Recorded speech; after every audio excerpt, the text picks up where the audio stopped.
नमस्कार, आप सभी का Shrinath astro science YouTube channel में हार्दिक स्वागत और अभिनंदन है। जैसा कि आप सभी जान ही रहे हैं कि आने वाला वर्ष 2022 यह आपके जीवन में क्या उन्नति लेकर के आने वाला है या फिर किस प्रकार की परेशानियां लेकर के आने वाला है, इस सभी विषय में सभी व्यक्ति को उत्सुकता रहती है ही कि हमारा आने वाला वर्ष कैसा जाएगा।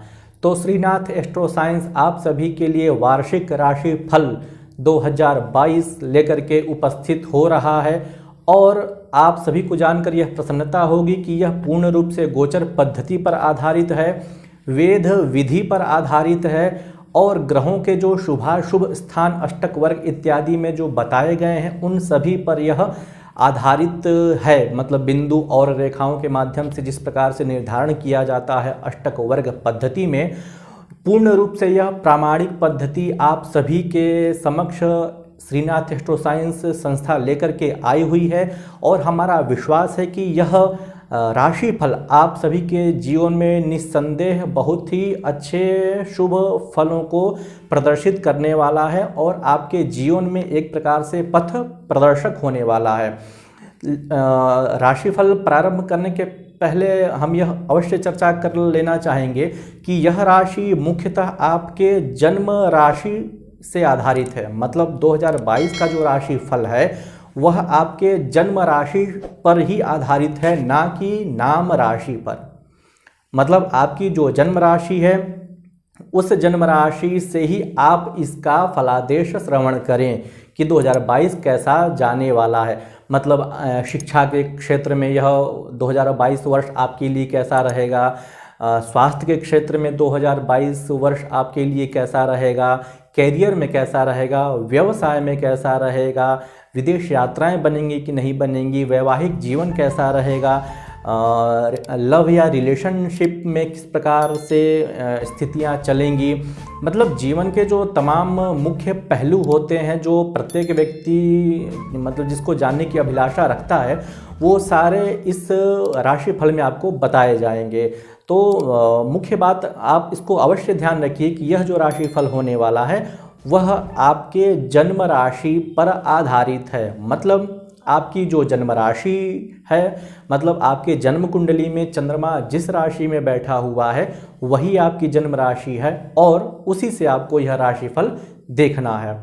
दूसरा सबसे महत्वपूर्ण बात इसमें यह है कि यह राशिफल पूर्ण रूप से वेद विधि पर आधारित है।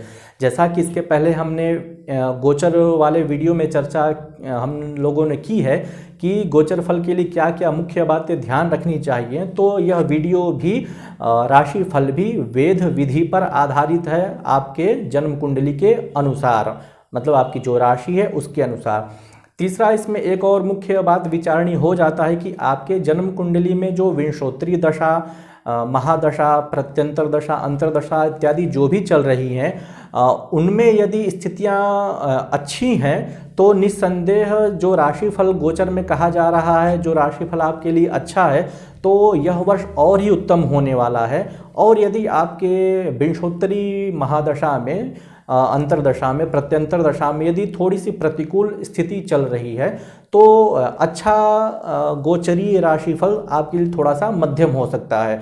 किंतु यदि अशुभ है गोचर आपका और विंशोत्तरी महादशा भी अशुभ चल रही है तो थोड़ा सा अनुकूल परिस्थितियां नहीं बनेंगी आपके जीवन में। तो यह बातें आपको ध्यान रखनी चाहिए कि हमारे विंशोत्तरी महादशा कैसी है। यदि आपको विंशोत्तरी महादशा का ज्ञान नहीं है तो आप संस्था से संपर्क कर सकते हैं, तो उसके आधार पर भी आपका सूक्ष्म जो राशिफल होता है उसको निर्धारित किया जा सकता है।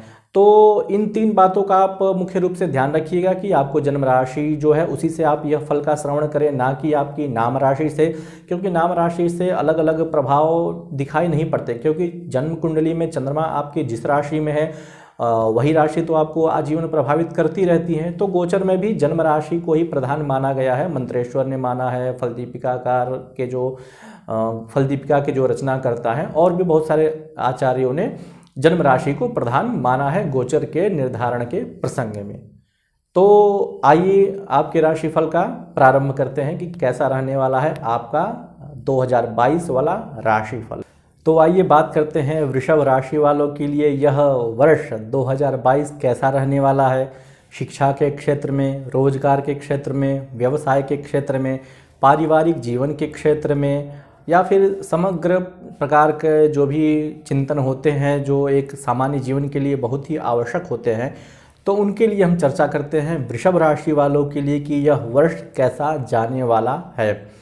तो जनवरी से यदि अप्रैल तक की बात करें, क्योंकि ग्रहों की जो स्थितियां बन रही हैं जनवरी से अप्रैल तक की लगभग समान है, बृहस्पति, शनि और राहु की स्थितियां परिवर्तित नहीं हो रही हैं, किंतु अप्रैल से ग्रहों की स्थितियां परिवर्तित हो रही हैं।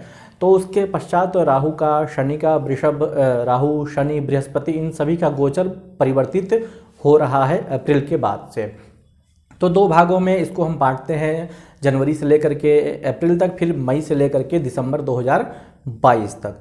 तो शुरू के यदि 4 महीनों की हम बात करें, मतलब जनवरी, फरवरी, मार्च, अप्रैल, तो यह 4 महीने वृषभ राशि वालों के लिए थोड़े से असमंजस लेकर के आने वाले हैं। उसका कारण यह है कि राहु का लग्न में होना, मतलब वृषभ राशि में ही होना, और बृहस्पति का दशमस्थ होना और शनि का नवमस्थ होना। नवम का शनि वैसे अशुभ माना जाता है, किंतु अपनी राशि में है तो थोड़ा सा दोष उसका कम हो जाएगा, किंतु दशम का बृहस्पति और लग्न का राहु तो अच्छा नहीं माना जाता है। इसके दुष्परिणामों की यदि हम चर्चा करें तो आपके कार्य क्षेत्र में, मतलब रोजगार में परेशानियां उत्पन्न करेगा। ऐसा हो सकता है कि आप कहीं यदि जॉब कर रहे हो तो जॉब चेंज के भी अवसर मिले, या फिर आपका जॉब में प्रमोशन न हो, या फिर आपकी उन्नति न हो, या कहीं कर रहे हैं तो ऐसा हो सकता है कि शायद आपका जॉब जो है क्विट हो जाए, जॉब आपका छूट जाए, या फिर कोई नौकरी की तलाश कर रहा है तो ऐसे व्यक्ति को नौकरी न मिले। मतलब अनेक प्रकार की परेशानियां कैरियर से उत्पन्न हो सकती हैं। कोई व्यक्ति अपना व्यवसाय बढ़ाना चाह रहा है तो वह व्यवसाय शायद न बढ़े, या कोई नया प्लांट डालना चाहता है, तो इन सब चीज़ों में परेशानियां आएंगी कैरियर को लेकर के। चूँकि शनि अपनी राशि का है तो निसंदेह जाते जाते, मतलब अप्रैल वाला महीना थोड़ा सा अच्छा कहा जा सकता है कैरियर को लेकर के, किंतु 3 महीने जनवरी, फरवरी, मार्च, ये 3 महीने वृषभ राशि वालों के लिए थोड़े से स्ट्रगल होने वाले हैं काम को लेकर के। और काम के साथ साथ यदि हम चर्चा करें तो आर्थिक पक्ष भी ऐसे व्यक्ति का थोड़ा सा डगमगाता हुआ दिखाई दे रहा है। मतलब आमदनी कम होगी लेकिन खर्चे जो है थोड़े से ज़्यादा होते हुए दिखाई दे रहे हैं, क्योंकि दृष्टि भी पड़ रही है द्वितीय स्थान पर। यदि देखा जाए तो बृहस्पति देख जरूर रहा है द्वितीय स्थान को, तो थोड़ा सा संतुलित करने का प्रयास अवश्य करेगा, लेकिन बृहस्पति भी शनि की राशि में जाकर के थोड़ा सा दुर्बल हो जाता है यदि चर्चा की जाए तो। हाँ, घर परिवार को लेकर के भी थोड़ी सी परेशानियों वाली स्थितियां दिखाई दे रही हैं, क्योंकि सप्तम में केतु का बैठना कहीं न कहीं से आपके वैवाहिक जीवन को, या फिर आपके लव लाइफ को, या रिलेशनशिप में है तो उसको यह डिस्टर्ब करता हुआ नज़र आ रहा है। वृषभ राशि वैसे ही आपके लग्न में बैठी हुई है, मतलब राशि में ही है, तो मानसिक रूप से तो आप 3-4 महीने एक प्रकार से टेंशन में आप रहने वाले हैं ही।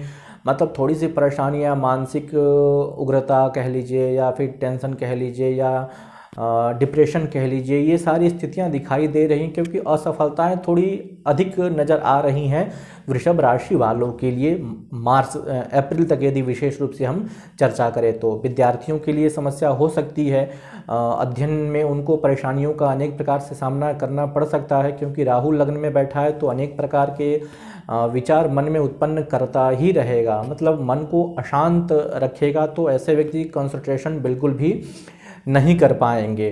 तो अप्रैल तक का जो समय है वृषभ राशि वालों के लिए बहुत अनुकूलता वाली स्थितियों को तो जन्म नहीं दे रहा है। हाँ, बृहस्पति आपके दशम भाव में है तो थोड़ा सा स्थान बल के अनुसार कुछ हद तक परिस्थितियों को संभालने की कोशिश करेगा, लेकिन बहुत ज़्यादा सफलता मिलती हुई नज़र नहीं आ रही है वृषभ राशि वालों के लिए। कारण उसका है कि शनि की राशि में बृहस्पति का होना, मतलब काम धीरे धीरे आपका चलता रहेगा, काम आपका डिले होता रहेगा, पोस्टपोन होता रहेगा। तो ये सारी समस्याएं अप्रैल तक तो विशेष रूप से जन्म लेती हुई दिखाई दे ही रही हैं। आपके आय के संसाधनों पर ब्रेक लग सकता है, पैसे की स्थिति थोड़ी सी प्रतिकूलता वाली हो सकती है। तो आपको थोड़ा सा उपाय करना चाहिए, शनि का कह लीजिए या बृहस्पति का कह लीजिए। तो बृहस्पति के जो भी मंत्र हैं उनका आपको जप करते रहना चाहिए यदि आप स्थिति में थोड़ा सा परिवर्तन चाहते हैं तो। मतलब ओम ब्रीम बृहस्पतये नमः इस मंत्र का आप जप करेंगे तो बृहस्पति की स्थिति थोड़ी सी सुधरेगी, तो आपका आय पक्ष भी निस्संदेह सुधरेगा ही सुधरेगा हर हाल में। भगवान गणपति की भी आप आराधना कर सकते हैं, विशेष रूप से संकट नाशन गणेश स्तोत्रम का आप पाठ कर सकते हैं। तो उससे जो भी संकट आपके जीवन में आ रहे हैं वह थोड़े से दूर होने लगेंगे। लेकिन अप्रैल के बाद मई 2022 से आपकी स्थितियां थोड़ी सी परिवर्तित होंगी, क्योंकि 3 ग्रहों का गोचर अप्रैल में ही परिवर्तित हो रहा है। तो उस कारण से आपका शनि अच्छा हो जाएगा, क्योंकि दशम भाव में आपका शनि चला जाएगा और एकादश स्थान में आपका शनि चला जाएगा। राहु थोड़ा सा गड़बड़ जरूर रहेगा द्वादश स्थान में जाने के कारण, किंतु बृहस्पति और शनि आपको संभाले रखेंगे। मतलब यदि आप रोजगार के अवसर तलाश कर रहे हैं या फिर व्यवसाय में कुछ नया करने का सोच रहे हैं तो अप्रैल के बाद का समय आपके लिए बड़ा ही अनुकूल होता हुआ दिखाई दे रहा है, क्योंकि शनि और बृहस्पति ये 2 ग्रह आपके सपोर्टिव ग्रह होने लगेंगे। उसका कारण यह है कि बृहस्पति का अपनी राशि में होना और शनि तो अपनी राशि में रहेगा ही रहेगा, कुंभ राशि में जो है। तो बृहस्पति आपके आय भाव में आएगा तो आपके आय के संसाधनों को एक प्रकार से यदि देखा जाए तो वृद्धि करने वाला योग बनाएगा। मतलब आप जो परेशान हो रहे थे 3-4 महीनों से उनके लिए अच्छे अवसर सृजित करेगा, कैरियर में नई उन्नति को दिलवाएगा। नए जॉब आप ढूंढ रहे हैं तो उसको भी वह देने का काम करेगा। विद्यार्थियों के लिए यदि वह तलाश कर रहे हैं नौकरी की तो उनको नौकरी देने का काम बृहस्पति करेगा, क्योंकि अपने राशि का बृहस्पति तो वैसे ही अच्छा माना जाता है। उसका कारण यह भी है कि पंचम भाव को वह देख रहा है बृहस्पति। तो विद्यार्थियों के लिए तो अप्रैल के बाद से जो परेशानियां आ रही थी मानसिक कंसंट्रेशन को लेकर के, एकाग्रता को लेकर के, तो वह अप्रैल के बाद से एकाग्र होने लगेंगे, काम को लेकर के अपने थोड़े से अलर्ट होने लगेंगे, धैर्य उनमें आने लगेगा। मतलब उनके व्यवहार में थोड़ा सा परिवर्तन देखा जाने लगेगा बृहस्पति के कारण और शनि के कारण। हाँ, राहु आपका अशुभ जरूर रहेगा, द्वादश भाव का राहु। यह राहु आपको वादों विवादों में उलझा सकता है। मतलब आपके व्यवहार में कुछ ऐसा परिवर्तन कर सकता है जिसके कारण आप वाद विवाद में फंसे रहें, बिना मतलब की लड़ाई झगड़े में आप फंसे रहें। ऐसा भी हो सकता है कोर्ट कचहरी का मुकदमा यदि आपका चल रहा है तो उसमें थोड़ा सा और अधिक आप परेशान हो सकते हैं। यदि नहीं चल रहा है तो कुछ ऐसी परिस्थितियां बनेंगी आपके व्यवहार को लेकर के या फिर आपके आसपास के वातावरणों को लेकर के, जिसके कारण आप थोड़ा सा लीगल जो एक्शन होते हैं, मतलब जो कोर्ट कचहरी मुकदमा पुलिस इत्यादि जो होता है उनमें आप थोड़े से फंसते हुए नज़र आ रहे हैं और उसके कारण आपकी जो छवि है, मतलब आपका जो भी सोशल स्टेटस है उसमें थोड़ा सा गिरावट अप्रैल के बाद होता हुआ दिखाई दे रहा है।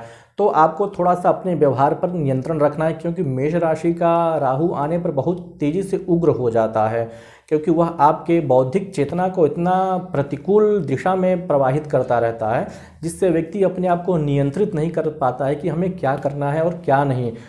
तुरंत उसका रिस्पॉन्स होने लगता है, मतलब नेगेटिव रिस्पॉन्स उसका बहुत तेज़ी से होने लगता है राहु के द्वादशस्थ होने के कारण, क्योंकि द्वादश भाव जो है आपके एक प्रकार से शरीर को रिप्रेजेंट करता है। खर्चे आपके अधिक होने लगेंगे अप्रैल के बाद से यदि देखा जाए तो। आमदनी का साधन तो रहेगा ही रहेगा, लेकिन आप के जो खर्चे हैं इधर उधर आप पैसों का इन्वेस्टमेंट करने लगेंगे, पैसों का अरेंजमेंट करने में थोड़ी सी आपको परेशानी आएगी। पैसे आपके फंस सकते हैं यदि आप कहीं शेयर मार्केट में इन्वेस्ट करते हैं या फिर कोई फैंटेसी का काम आप करते हैं तो उसमें थोड़े से आपके पैसे फंसते हुए नज़र आ सकते हैं, क्योंकि द्वादश का राहु थोड़ा सा तंगी को लेकर के आता है, थोड़ी सी परेशानियों का लेकर के आता है, खर्चे करवाता है, व्यक्ति को एक जगह स्थिर नहीं रहने देता है। तो वो थोड़ी सी नकारात्मक स्थितियां राहु बना रहा है। विदेश जाने वालों के लिए भी थोड़ा सा यह वर्ष अच्छा नहीं कहा जाएगा, क्योंकि राहु का द्वादश में होना संभावनाएं तो बनाता है किंतु उस पर ब्रेक लगा देता है। अकस्मात कुछ अचानक परिस्थितियां उत्पन्न अवश्य हो सकती हैं जाने के लिए, मतलब सोचा नहीं होगा तो कुछ वैसा रिस्पॉन्स आ जाए जिसके कारण से आप जाने के लिए आपके अवसर प्राप्त हो जाए, किंतु उसमें ब्रेक लगा देगा एक प्रकार से राहु, द्वादश का राहु होने के कारण। तो शिक्षा के क्षेत्र में यदि बात करें तो विद्यार्थियों के लिए भी अप्रैल के बाद से थोड़ा सा सावधान रहने की आवश्यकता रहेगी ही रहेगी।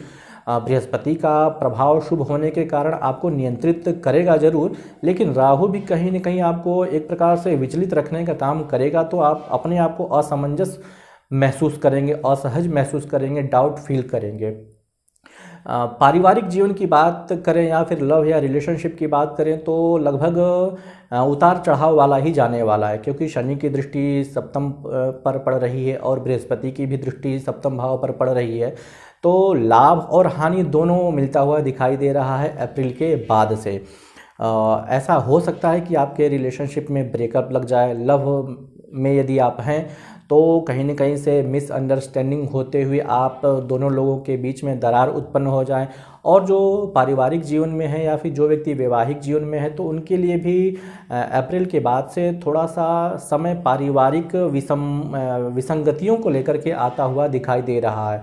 बृहस्पति की दृष्टि होने के कारण थोड़ा सा उसमें अनुकूल प्रभाव जरूर रहेगा, मतलब बृहस्पति उसको संभालने की कोशिश करेगा ही करेगा, किंतु शनि की दृष्टि भी कहीं न कहीं से उसमें दूर करने वाला काम या फिर पेंडिंग करने वाला काम ये करेगी। लव या रिलेशनशिप में जो भी है उनके लिए तो मध्यम कहा जाएगा, मतलब उतार चढ़ाव वाला रहेगा ही रहेगा। और पारिवारिक जीवन में भी यदि बात करें तो उनके लिए भी वैसा ही रहने वाला है।